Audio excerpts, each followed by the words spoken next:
أعوذ بالله من الشيطان الرجيم. بسم الله الرحمن الرحيم.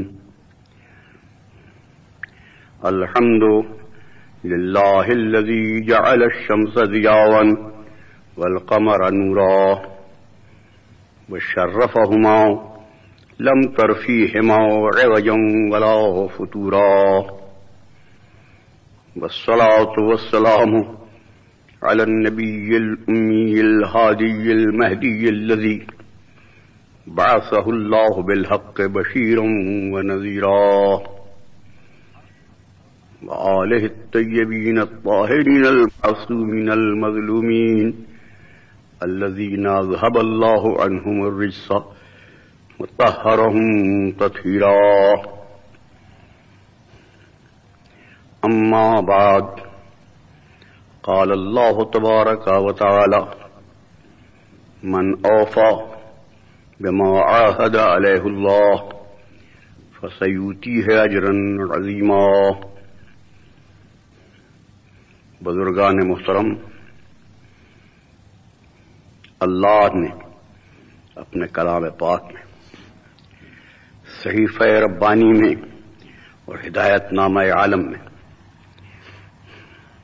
ارشاد فرمایا، اولاد آدم میں، نسل آدم میں آدمی کہلانے والا اور آدمیت کا دعویٰ کرنے والا کوئی شخص بھی اس عہد کو پورا کر دے جو اس نے اپنے اللہ سے کیا ہے، تو اللہ وعدہ کرتا ہے کہ اس عہد کے پورا کرنے والے کو اس کی بارگاہ عظمت و جلال سے اجر عظیم ملے گا۔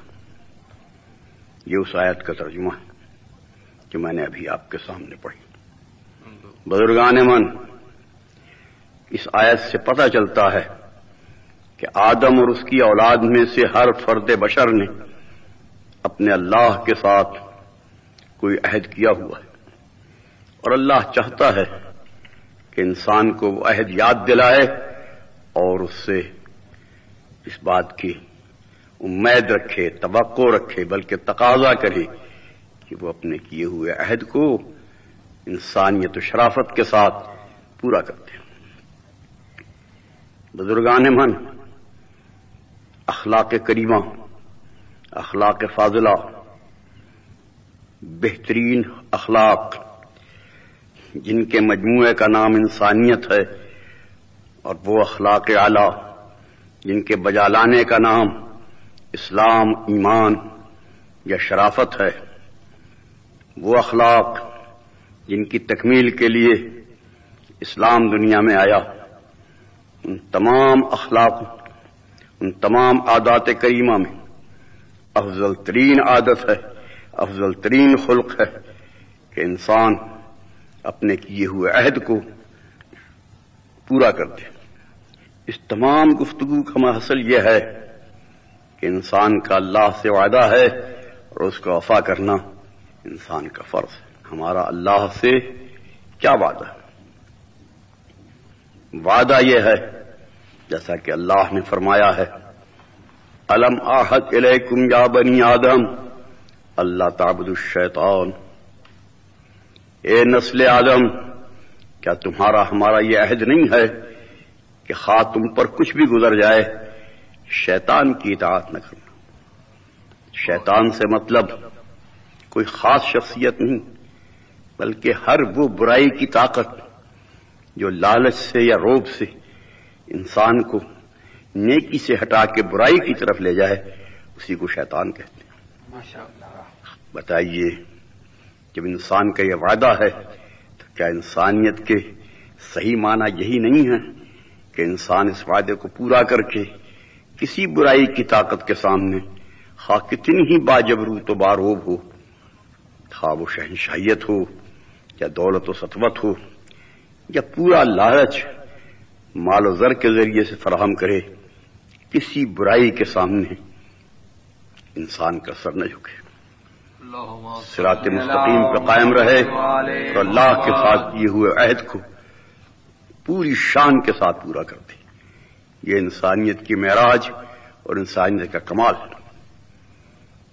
میرے محترم سامعین، اس مختصر سی تمہید کے بعد میں جو عالم بیماری میں آپ سے خطاب کر رہا ہوں، ایک ایسے انسان اعظم کا تعارف آپ سے کرانا چاہتا ہوں جس نے اللہ کے ساتھ کیے ہوئے اس وعدے کو کہ انسانی سر شیطان کے سامنے نہیں جھک سکتا، اس شان سے پورا کر کے دکھایا کہ اس کی مثال نہ اس سے پہلے دنیا میں کہیں ہے نہ اس کے بعد دنیا میں کہیں۔ اللہم صلی علی محمد وعلی محمد۔ ایسا بندہ ایک سامنے آ گیا۔ اب اس انسان کا مختصر سا تعارف اس مختصر وقت میں آپ سے کرا دوں۔ پہلے میں یہ کہہ دوں کہ میرا جیسا بے بذات جاہل اس کا کیا تعارف کرائے گا جس کی تعریف میں خاتم الانبیاء کی زبان رطب اللسان ہے، جس کی تعریف میں قصیدہ بن کر قرآن ہے۔ اس گھر میں وہ پیدا ہوا جس گھر میں ایمان تھا، ایمان والے تھے، جس گھر میں قرآن تھا، قرآن والے تھے، جس گھر میں دین تھا، دین والے تھے۔ اس گھر میں اس نے آنکھ کھولی جس گھر میں نبوت تھی، امامت تھی، عصمت تھی، طہارت تھی، عظمت تھی، الوہیت تھی، شان تھی، آن بان تھی، انسانیت تھی، شرافت تھی۔ اس انسان اعظم اور اس عجیب و غریب اور بے مثل مخلوق کا نام نامی و اسم گرامی حسین ہے۔ اللہم صلی علی محمد وعلی محمد۔ اس خاندان میں سب سے بڑی خصوصیت یہ تھی کہ تمام قبائل عرب کی شیرازہ بندی کا فخر انہی کو حاصل ہے۔ خانہ کعبہ کی حفاظت اور موسم حج کے منتظم ہونے کی حیثیت سے تمام عرب کی مرکزیت حسین کے خاندان کو حاصل ہے۔ یہ خاندان دنیا میں خاندان بنی ہاشم کے نام سے یاد کیا جاتا ہے۔ حضرات محترم، یہ خاندان اپنی اخلاقی بزرگیوں کی وجہ سے چمک ہی رہا تھا کہ خدا نے اسی خاندان کی مشرق میں وہ آفتاب عالم تاب طلوع کیا جس کی شعائیں تمام عالم کو جگمگا گئیں، جنہوں نے فاران کی چوٹیوں کو منور کیا، مکے کی وادیوں کو جگمگایا، مدینہ کے ایران میں روشنی پھیلائی اور ہندوستان کے گنگا اور جمنا کے میدانوں کو لا الہ الا اللہ کی نورانی آواز سے بھر کر تمام عالم کو مقیدون اللہم صلی علی محمد وعلی محمد۔ یہ آفتاب عالم تاب محمد کے نام سے اسی بنی ہاشم کے مسئلے میں شروع ہوا۔ میرے محترم سامعین، حسین کے جد امجد نے، حضور رسالت مآب نے عرب کی سرزمین کو اپنی ہدایت کا مرکز بنایا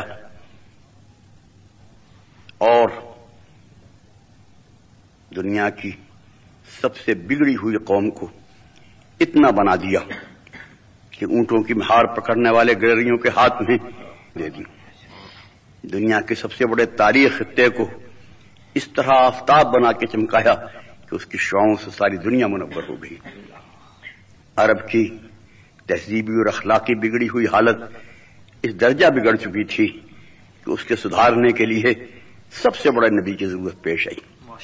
اس نے آ کر مظلوم اور مقید انسانیت کی قید کی رسیاں کاٹ کے اسے آزادی عطا فرمائی۔ اللہم صلی علی محمد وعلی محمد۔ مشہور شاعر اور فلسفی علامہ اقبال فرماتا ہے کہ اس وقت دنیا کی حالت یہ تھی کہ بود انسان در جہاں انسان پرست، بود انسان در جہاں انسان پرست، ناقص و نابود ماندہ زیر دست۔ انسان انسانوں کو پوج رہا تھا اور ہر طرح مجبور ہو گیا تھا۔ اسلام نے آ کے کیا کیا؟ اعتبار کار بندانہ فزود، خواجگی از کار فرمایا ربود۔ اس نے کام کرنے والوں کی عزت بڑھائی اور جو مالک بنے بیٹھے تھے ان کو ان کی حیثیت یاد دلائی۔ آج دنیا میں جتنے انقلابی نعرے غریب کی حمایت کے لگ رہے ہیں وہ سب اسلام کی تعلیم کی صدائے بازگشت۔ اس ماحول میں اور ان حالات میں پرورش پانے والا اور پیدا ہونے والا بچہ کس شان کا اور کس انسان عزم کا مالک ہو سکتا ہے؟ حسین رسول کی پیاری بیٹی فاطمہ کے گھر پیدا ہوئے. رسول کی آغوش بھی ان کا گہوارہ تربیت تھی. اب بتائیے جس بچے کو محمد جیسا مربی، فاطمہ جیسی ماں، علی جیسا باپ پال رہے ہوں، اس کی پرورش کتنی شاندار ہوگی. اس کے ناکھوں کے سامنے نانا کا حسوہ حسنہ بھی تھا جو بانی اسلام تھے، باپ بھی تھے جو مجاہد و محافظ اسلام تھے. دوسری طرف اس کے سامنے اس کی ماں کی سیرت تھی جو تمام طبقہ نسواں کے لیے ترجمان حقیقت تھی. مزرع تسلیم را حاصل بطول اور مادراں را اسوہ کامل بطول. اللہم صلی علی محمد وآلہ. پانچوں وقت نماز جماعت، پیغمبر کے بصیرت آفرین خطبے،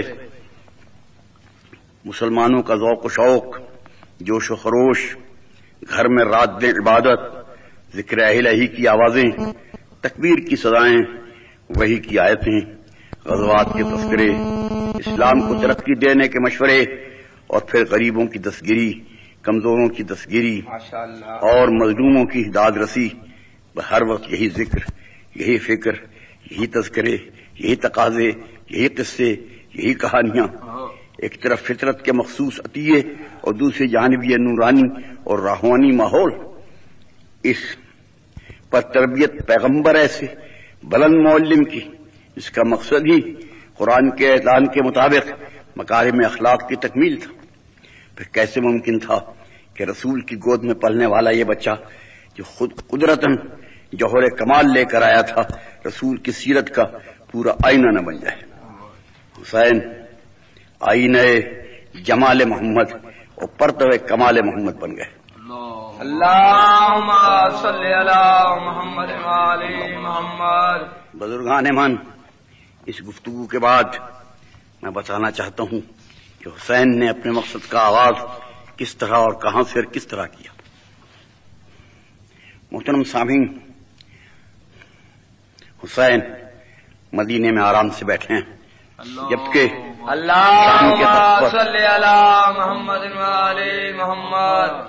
ایک ایسا شخص مسلط ہے جس نے نہ اسلام کو سمجھا، نہ دیکھا، نہ واقف، جو تخت پر باپ کا مال سمجھ کے بیٹھ گیا، جو عیش و عشرت اور ہنگامہ پروری اپنی فطرت کا جز سمجھ کر اس میں مشغول ہو گیا، جو خزانوں کی فراوانی، فوجوں کی ریل پیل، ہزاروں لاکھوں آدمیوں کا سلام، بڑے بڑے بزرگوں کا اپنے ریش مبارک سے اس کے تخت شاہی کو جاروب کشی کرتے دیکھ کر وہ غرور کا پتلا اور تکبر کا مجسمہ بن کر پورے غرور، پورے تکبر سے کہتا ہے کہ مدینے میں محلہ بنی ہاشم میں ایک مزدور باپ کا مزدور بیٹا، ایک چکی پیسنے والی ماں کا بچہ، ایک پیبندوں کا لباس پہننے والا، یتیموں، غریبوں اور مسکینوں کی خبرگیری کرنے والا، بظاہر بے کس، بے سر و پا انسان جو میری حکومت اور سطوت کو نظر میں نہیں لاتا، میں بادشاہ شام ہونے کی حیثیت سے چاہتا ہوں کہ وہ میری بیعت کرے. ادھر حکومت شام اپنے غرور و سطوت کے بلبوتے پر حسین سے بیعت کی طالب تھی، اور ادھر حسین کی زبان پر رات دن صرف یہ فقرے تھے: اللہم انی اسلمت نفسی الیک، اللہم انی وجہت وجہی الیک وفوضت امری الیک، اللہم انک تکفینی من کل احد ولا یکفینی منک احد. خداوندا، میں اپنی جان تیرے سپرد کر چکا، میں اپنا جسم، اپنا اسم، اپنی ساری متاع، اپنی ساری پونجی، اپنا جو کچھ بھی ہے سب تجھے دے چکا. میرے اللہ، تو میرا ہر طرح محافظ ہے. جب تو محافظ ہے تو کوئی طاقت میرا کچھ نہیں بگاڑ سکتی. جو شخص رات دن یہ وظیفہ پڑھتا ہو، بھلا وہ اپنے عمل سے کسی طرح اس چیز سے ہٹ سکتا ہے؟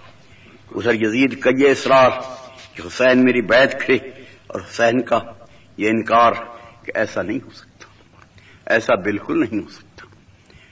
اگر یزید کی بیعت صرف تنہا حسین کی بیعت ہوتی تو شاید حسین اس کا کوئی اور جواب دیتے، مگر مشکل یہ آ پڑی تھی کہ حسین سے بحیثیت نمائندہ رسالت مانگی جا رہی تھی. یعنی حسین کی بیعت کرنے کے معنی یہ تھے کہ حسین بیعت نہیں کر رہے بلکہ سطوت و جبروت و شہنشاہیت کے سامنے ان کے نانا رسول بیعت کر رہے ہیں، ان کے باپ علی بیعت کر رہے ہیں، ان کے بھائی حسن بیعت کر رہے ہیں، وہ تمام بزرگان دین بیعت کر رہے ہیں جنہوں نے اپنے خون سے اسلام کی شجر کو سینچا تھا. بھلا حسین کیسے گوارا کرتے کہ وہ ایسی بیعت کر کے اپنے تمام 24,000 انبیاء کی محنتوں پر پانی پھیر دیں. حسین نے اسی شان سے بیعت کا انکار کیا جس شان سے جس اصرار سے بیعت کا اصرار ہو رہا تھا، اور صاف لفظوں میں کہہ دیا خواہ کچھ ہو جائے حسین نے اس سطوت و جبروت کی اطاعت نہیں کرنی، کیونکہ میں اللہ سے عہد کر چکا ہوں کہ اللہ میں نے کبھی شیطانی طاقتوں کی اطاعت نہیں کرنی، میں نے اطاعت نہیں کرنی، چاہے مجھے کچھ چھوڑنا پڑ جائے، کچھ قربانی بھی دینا پڑ جائے. سب سے پہلی قربانی حسین کو یہ دینا پڑی کہ اس کو اپنا پیارا اور عزیز وطن مدینہ چھوڑنا پڑا. میرے محترم سامعین، حسین کو مدینہ چھوڑنا پڑا، مدینے سے روانہ ہونا پڑا، اور اس شان سے روانہ ہوا کہ تنہا نہیں، بچوں بیویوں اور گھر والوں کو گھر چھوڑ کے نہیں، بلکہ ہر وہ متاع عزیز جو حسین کے پاس تھی اس سب کو ساتھ لے کر مدینے سے روانہ ہوا. اس کے ساتھ اس کی خاندان بھی ہے، خاندان کے جوان بھی ہیں، بچے بھی ہیں، اس کی مستورات بھی. حسین اپنے پورے کنبے کو ساتھ لیے ہوئے مدینے کے لوگوں کے سامنے بڑی ہمت و جرأت سے کہہ رہا ہے، مدینے والو، تم نے وہ وقت بھی دیکھا تھا جب میرے نانا ہجرت کر کے تمہارے شہر میں آئے، تم نے میرا بچپن بھی دیکھا ہے جبکہ میں نانا کے کاندھے پہ سوار ہو کر عیدگاہ میں جایا کرتا، تم نے وہ منظر بھی دیکھا ہے جبکہ میں سجدے میں نانا کی پشت پر بیٹھ جایا کرتا تھا. مدینے کی گلیوں تم نے میرا گھٹنیوں چلنا بھی دیکھا، تم نے میرا کھیلنا بھی دیکھا، تم نے میرا بچپن بھی دیکھا. مدینے کے شہریوں تم نے میرا شباب اور جوانی بھی دیکھی. آج تمہارا حسین، اسی مدینے میں پلا ہوا حسین، اسی مدینے میں پرورش یافتہ حسین اپنے سارے بچوں عورتوں کو ساتھ لے کر اپنے نانا اور اپنے اللہ کے دین کی حفاظت کے لیے گھر سے نکل رہا ہے. مدینے والوں، آج دین خطرے میں ہے، تم اپنے گھروں میں آرام سے بیٹھو، میں اسے بچانے جا رہا ہوں. مدینے والوں، تم اپنے جوانوں کی شادیاں کرو، دین کو بچانے کے لیے میں اپنے اکبر کو لے جا رہا ہوں. مدینے کی ماؤں، تم اپنے بچوں کو گہواروں میں پالو، میں دین کو بچانے کے لیے اپنے اصغر کو لے جا رہا ہوں. مدینے کی باعزت خواتین، تم پردے کے ساتھ اپنے گھر میں بیٹھو، میں دین کو بچانے کے لیے اپنی زینب کو لے جا رہا ہوں، اپنی سکینہ کو لے جا رہا ہوں. اس شان سے مدینے کے جیسے محبوب وطن کو چھوڑ کر حسین اپنے وفائے عہد کے لیے مدینے سے روانہ ہو گئے. مدینے سے روانہ ہو کر یہ قافلہ مکے میں پہنچا. مکہ وہ شہر ہے جس کو اسلام نے دارالامن قرار دیا ہے، جہاں کسی ذی روح کو اذیت نہیں پہنچائی جا سکتی، جہاں مکھی اور مچھر تک محفوظ ہے. اس شہر میں آ کے حسین نے قیام کیا، وہ دارالامن میں آ کے بیٹھ گئے، اس جگہ آ کے بیٹھ گئے جہاں دنیا بھر کے لیے امن ہی امن تھا، دنیا بھر کے لیے سلامتی ہی سلامتی تھی. آرام سے وہاں بیٹھے ہیں. اگر ان کا لڑنے کا ارادہ ہوتا وہ ادھر ادھر خطوط بھیجتے، فوجیں اکٹھی کرتے، مگر نہیں، خاموشی کے ساتھ اپنے بچوں کو لیے ہوئے حرم خدا میں حسین بیٹھے ہوئے ہیں. مگر افسوس اور افسوس، ہائے افسوس، یہ دنیا تو اور تیرے انقلاب پر ہزار افسوس کہ جس کے جد نے، جس کے خاندان نے مکے میں بیت اللہ بنایا، اس مکے کو دارالامن قرار دیا، آج اسی خاندان کا چشمہ چراغ، آج اسی بوستان کا سروے چراغ، آج اسی چمن کا بہترین پھول اپنے بنائے ہوئے دارالامن میں امن محسوس نہیں کرتا. اور جب دنیا بھر کا مسلمان کھچ کے مکے کی طرف آ رہا تھا، مسلمانوں سے بھر گیا تھا، جب حج کا موسم آ گیا تھا، جب ہر حاجی اپنی قربانیاں لے کر مکے کی طرف آ رہا تھا، مکے کو مکہ اور پرامن بنانے والے خاندان کا چشم و چراغ اپنی قربانیاں لے کر مکے سے جا رہا تھا۔ یہ منظر دنیا نے دیکھا کہ حاجی آ رہے ہیں اور حسین جا رہے ہیں۔ آخر حاجیوں نے ایک دوسرے سے پوچھا ہوگا کہ کیا گزری، کیا بات ہوئی؟ فاطمہ کا بیٹا جس نے 25 حج پاپی ادا کیے تھے آج کس مجبوری میں پھنس گیا کہ وہ حج کے موقع پر حج کو چھوڑ کر جا رہا ہے؟ لوگوں نے بتایا ہوگا بھائی مجبوری یہ ہے کہ حسین کو مجبور کیا جا رہا ہے یزید کی بیعت۔ لا حول ولا قوت، بھلا حسین کو جا اور یزید کی بیعت کو جا۔ یہی تذکرے تھے جو حاجیوں میں عام ہو رہے تھے۔ انہی تذکروں کو لے کے وہ اپنے اپنے وطن میں گئے۔ وہ حسین نے اس روانگی سے تمام دنیا اسلام میں کو مطلع کر دیا کہ میں مکہ اس مجبوری سے چھوڑ رہا ہوں کہ مجھ سے خدائی عہد کے خلاف شیطانی طاقت کی اطاعت کا حلف لیا جا رہا۔ روانہ ہو گئے، جا رہے ہیں۔ حسین کدھر جا رہے ہو؟ کہاں جاؤ گے؟ کچھ پتہ نہیں کہاں جانا ہے، کہیں لٹ جانے کا خطرہ، کہیں مر جانے کا ڈر۔ چین بستی میں نہ جنگل میں اما ملتی ہے، دیکھیے قبر مسافر کو کہاں ملتی ہے۔ یہ قافلہ چلا جا رہا تھا، حسین روانہ ہو رہے تھے۔ ایک منزل پر ذرا سی غنودگی آئی، آپ نے غنودگی سے سر اٹھا کے کہا انا للہ و انا الیہ راجعون، اور انہیں پوچھا مولا حضور نے انا للہ پڑھا، خیریت تو ہے؟ حضور نے فرمایا ہاں، اللہ جو کرتا ہے سب خیر کرتا ہے، انشاءاللہ سب خیریت ہے، کوئی بات نہیں۔ حسین کے نوجوان فرزند علی اکبر نے باپ کے پیر پہ ہاتھ رکھ کے پوچھا ابا مجھے تو بتائیں بات کیا ہے، کیوں انا للہ پڑھا؟ آپ نے فرمایا بیٹا ابھی کسی کی غیبی آواز میرے کان میں آئی ہے کہ یہ قافلہ اپنے قدموں سے خود موت کی طرف جا رہا ہے۔ ابا اگر یہ غیبی آواز سچی ہے، اگر ہم موت کی طرف جا رہے ہیں تو کیا ہم حق پر نہیں ہیں؟ حسین نے فرمایا بیٹا حق ہمارے ساتھ ہے اور ہم حق کے ساتھ ہیں، یقیناً حق پر ہے۔ تو نوجوان فرزند نے پوری جوانی کی شان سے کہا ابا اگر یہ بات ہے تو ہمیں موت کا کوئی ڈر نہیں، ہم موت سے بالکل نہیں ڈرتے۔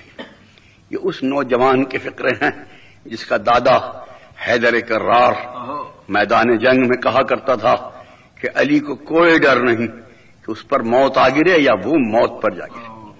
موت سے کھیلنے والے خاندان کا نوجوان اپنے باپ کی ہمت بناتا ہے، ابا فکر نہ کر، ہم جیسے نوجوان کے ساتھ ہیں، موت ہمارا کچھ نہیں بگاڑ سکتی، حق کی طاقت ہمارے ساتھ ہے، ہم حق پر قائم رہیں۔ اسی شان سے، اسی انداز سے یہ قافلہ چلا جا رہا ہے۔ سینکڑوں آدمی راستے سے حسین کے ساتھ شامل ہو جاتے ہیں۔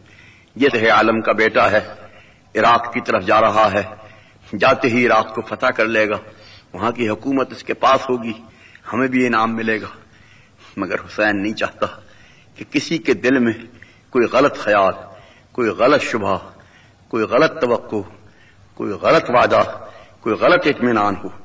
ہر محفل میں، ہر منزل میں، ہر مقام پر اپنے ساتھیوں سے کہتا ہے بھائیو اگر کسی کے دل میں زندہ رہنے، انعام حاصل کرنے اور دنیاوی وجہات حاصل کرنے کی توقع ہو تو وہ میرے قافلے میں نہ چلے۔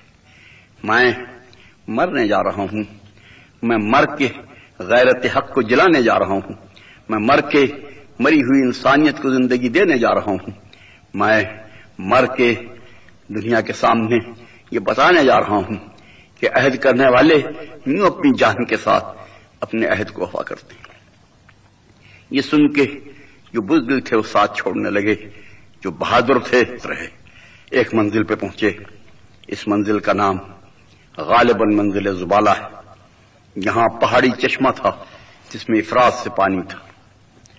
حضور نے فرمایا میرے ساتھیوں جس کے پاس جو برتن بھی ہو وہ پانی سے بھر لے، جتنا پانی ساتھ لے سکتے ہو لے لو۔ یہاں سے تمام ساتھیوں نے اپنے مشکیزے، اپنے برتن پانی سے بھر لیے۔ سب کہتے تھے کہ پانی بہت زیادہ ہے، اتنا پانی کیا کرنا تھا، مگر حسین کہہ رہے تھے نہیں، جتنا پانی ساتھ لے سکتے ہو لیجیے۔ پانی ساتھ ہو گیا، وہاں سے روانہ ہوئے۔ اب دوپہر کا وقت تھا کہ قافلہ روانہ تھا۔ غالباً اس مقام کا نام منزل ذو حسم ہے۔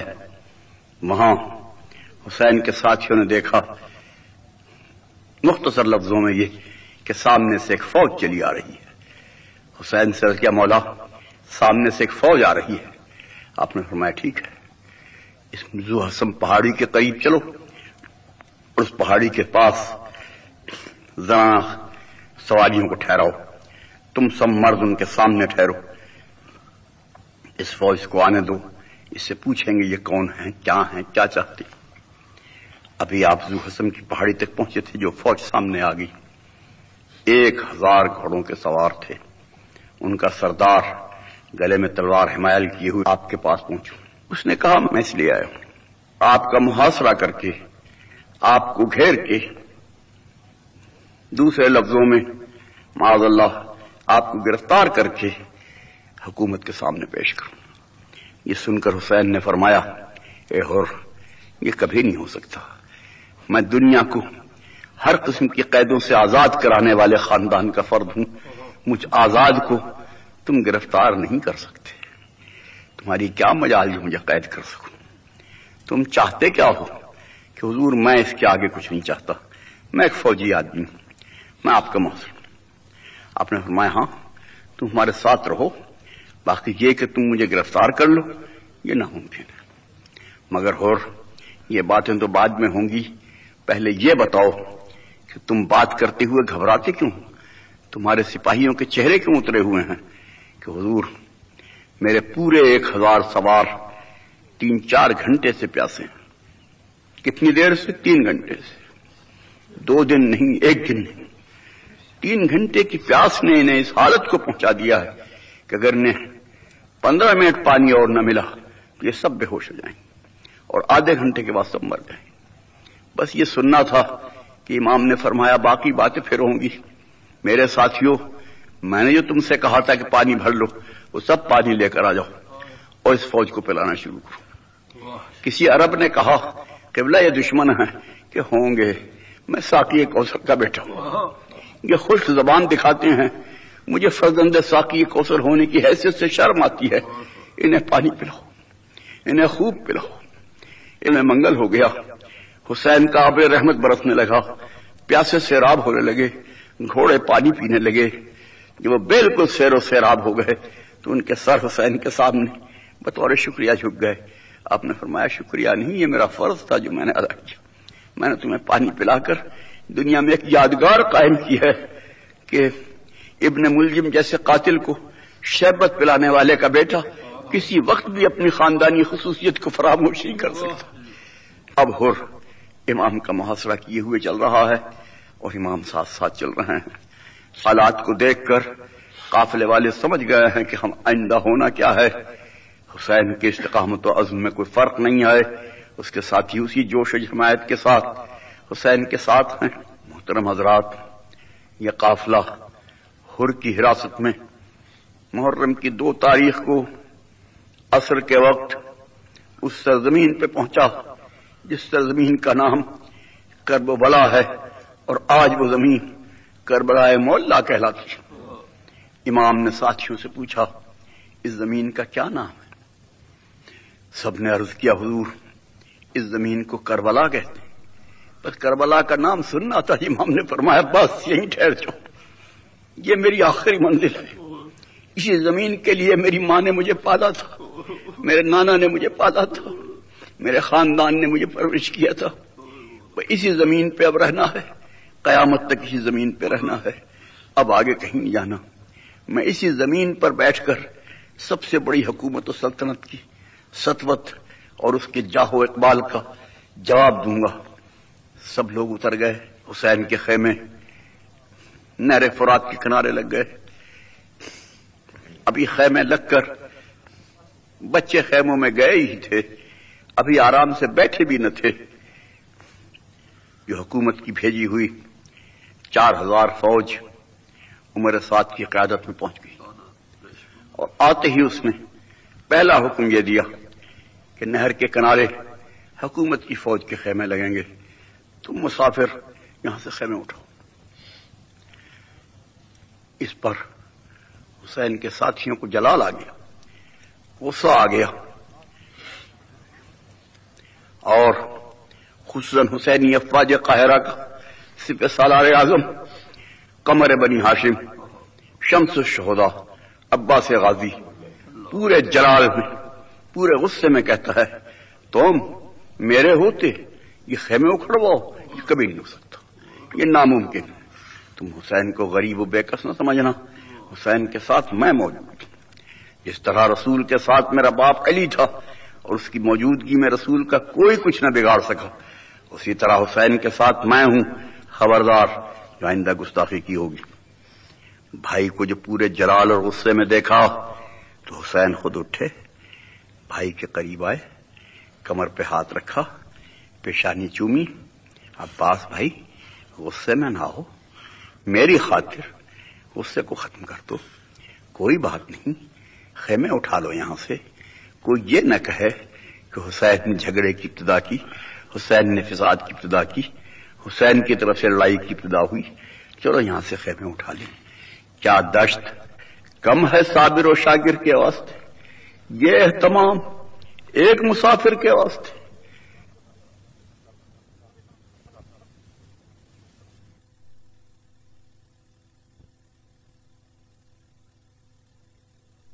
اور نبی زادیاں، رسول زادیاں، مومنہ خواتین بچوں کو گودوں میں لیے ہوئے عرب کے تپتے ہوئے صحرا میں ریت کے ٹیلوں پر کپڑوں کے خیموں میں بیٹھی، ادھر فوجوں کے دل کے دل میدان میں چلے آ رہے، یہاں تک کہ 7ویں محرم کو حد نظر تک کربلا کا میدان سواروں اور پیادوں سے بھر گیا۔ یہ دنیا کی تاریخ کا پہلا واقعہ ہے کہ کسی امت نے اپنے نبی کے بیٹے کے لیے استقبال کا یہ انتظام کیا ہو جو حسین کے لیے انتظام ہو رہا تھا۔ خون کے پیاسے دشمن حسین کے مختصر خیموں کو چاروں طرف سے گھیر چکے ہیں، مگر حسین کے 72 ساتھی اس شان کے ساتھ مستقل مزاجی سے بیٹھے ہیں کہ کسی کی خیمے کے قریب آنے کی جرات نہیں ہوتی۔ اسی محرم کی 7 تاریخ کو وہ قیامت خیز واقعہ ہوا، وہ حسرتناک واقعہ ہوا جس کی مثال اس سے پہلے یا اس کے بعد کہیں تاریخ میں نظر نہیں آتی۔ یہ پہلا موقع ہے جو دنیا میں دیکھا، انسانیت کے بدن میں لرزہ پڑ گیا اور شرافت نے آنکھیں بند کر لیں جبکہ اس بے حیا فوج نے اس بے کس قافلے پر 7ویں محرم سے پانی بند کر دیا۔ بچے پیاس سے تڑپ گئے، خواتین کے ہونٹ خشک ہو گئے، جوانوں کے سینے پھکنے لگے، بوڑھے بے آب تڑپنے لگے۔ 7ویں سے میزبانوں نے مہمانوں پہ پانی بند کر دیا۔ حسین صرف اتنا کہتے تھے، اے بے حیا فوج، کیا غضب ہے کہ محمد کا نواسا مر جائے، ارے تم پیو پانی، جو مہمان ہو وہ پیاسا مر جائے، شرم کرو، حیا کرو۔